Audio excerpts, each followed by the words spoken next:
एक गांव दो परिवार और सत्ता की ऐसी कहानी जिसने दोस्ती को दुश्मनी में और राजनीति को खौफ का चेहरा बना दिया।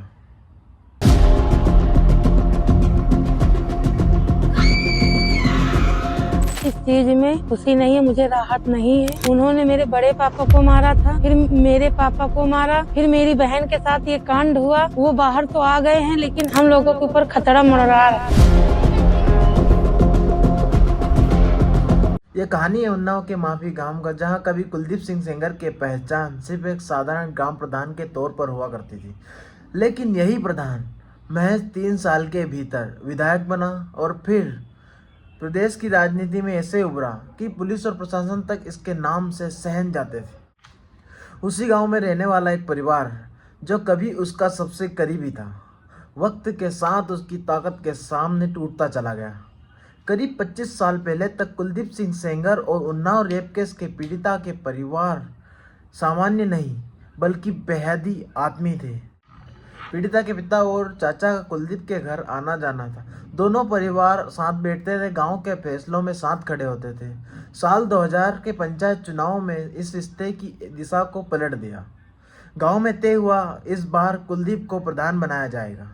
पीड़ित परिवार ने भी उसका समर्थन किया, लेकिन चुनाव के दौरान इस झगड़े ने सब कुछ बदल डाला। पीड़िता के चाचा और कुलदीप के भाई अतुल के बीच मारपीट हुई। इसके बाद कुलदीप ने पीड़िता के चाचा पर मुकदमा दर्ज करवा दिया। यहीं से दोस्ती की जगह दुश्मनी में ले ली। कुलदीप प्रधान बना और फिर उसकी राजनीतिक रफ्तार तेज होती चली गई। साल 2002 में वो बसपा की टिकट पर विधायक बन गया।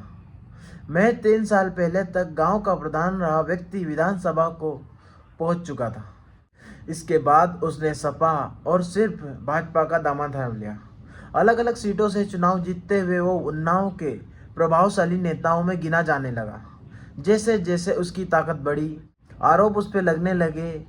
थाने और दफ्तर उसके इशारों पर चलते हैं। दूसरी तरफ पीड़ित परिवार आर्थिक और सामाजिक रूप से कमजोर होता चला गया। करीब 17 साल बाद जून 2017 में वो घटना हुई जिसने पूरे देश का ध्यान माखी गांव की ओर खींच दिया। पीड़िता ने आरोप लगाया कि वो कुलदीप के घर गई थी, जहां उसके साथ जबरदस्ती की गई। विरोध करने पर पूरे परिवार को खत्म करने की धमकी दी। इसके बाद उसका अपहरण हुआ और कई दिनों तक उसे बंधक बनाकर रखा गया। पीड़ित परिवार थानों के चक्कर काटता रहा, लेकिन विधायक के रसूख के आगे कहीं उसकी सुनवाई नहीं हुई। उल्टा पीड़िता के पिता को पुराने मामले में जेल भेज दिया गया।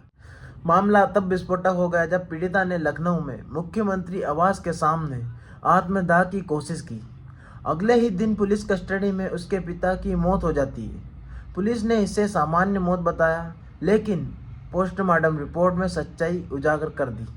शरीर पर चोटों के कई सारे निशान थे।